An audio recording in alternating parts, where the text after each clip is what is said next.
Hello friends, welcome to my channel. This is my first video of this channel. In the channel ആദ്യത്തെ video ആണ്. As you can see, I have 0 subscribers, so please support.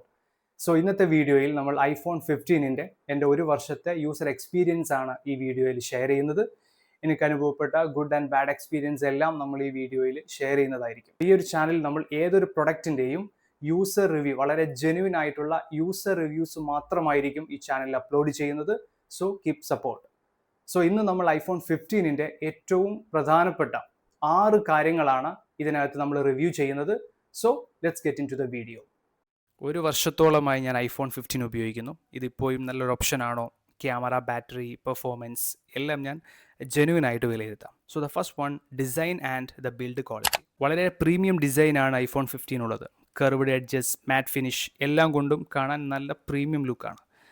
Aluminium frame കൊണ്ടാണ് ഇതിൻ്റെ case നിർമ്മിച്ചിരിക്കുന്നത്. അതുകൊണ്ട് വളരെ light weight ആണ്.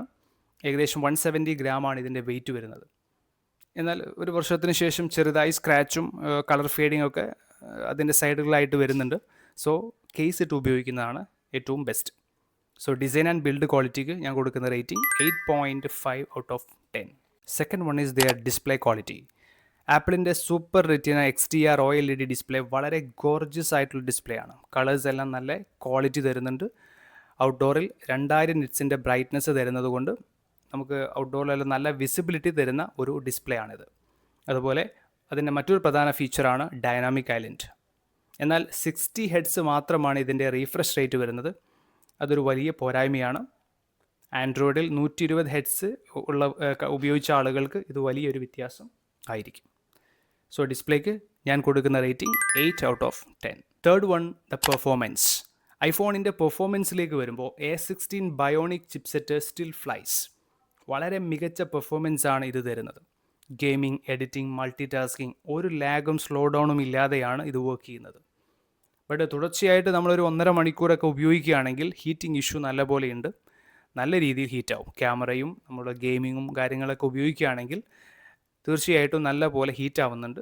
So performance ഞാൻ കൊടുക്കുന്ന rating 9 out of 10. Fourth one is their battery performance. Battery ആദ്യത്തിൽ മികച്ച ബാറ്ററി ലൈഫ് തന്നിരുന്നു. പക്ഷേ ഇപ്പോൾ അതിൻ്റെ ബാറ്ററി ഡ്യൂറേഷൻ ഇങ്ങനെ കുറഞ്ഞുകൊണ്ടിരിക്കുകയാണ്. സ്ക്രീൻ ടൈം 7 to 8 hours ഉള്ളത് ഇപ്പോൾ 5 to 6 hour ആയിട്ട് കുറഞ്ഞിട്ടുണ്ട്. സോ ഹെവി യൂസേഴ്സിന് വൈകുന്നേരത്തോടെ ചാർജ് ചെയ്യേണ്ടി വരും. എനിക്ക് 100% ചാർജ് ചെയ്താൽ 1.5 ദിവസം ഉപയോഗിക്കാൻ പറ്റുന്നുണ്ട്. ബിക്കോസ് ഞാനൊരു ഹെവി യൂസർ അല്ല. എൻ്റെ ബാറ്ററി ഹെൽത്ത് ഇപ്പോൾ ഒരു വർഷത്തിന് ശേഷം 97% ആയി കുറഞ്ഞിട്ടുണ്ട്. സോ ബാറ്ററി പെർഫോമൻസിന് ഞാൻ കൊടുക്കുന്ന rating 7.5 out of 10. So the fifth one is camera, the most important one. 48 mega-pixel main camera നല്ല ഡീറ്റെയിൽഡ് ആയിട്ടുള്ള ഫോട്ടോസും വീഡിയോസും തരുന്നുണ്ട്. കുറച്ച് സാമ്പിൾസ് ഞാൻ ഇവിടെ നൽകുന്നുണ്ട്.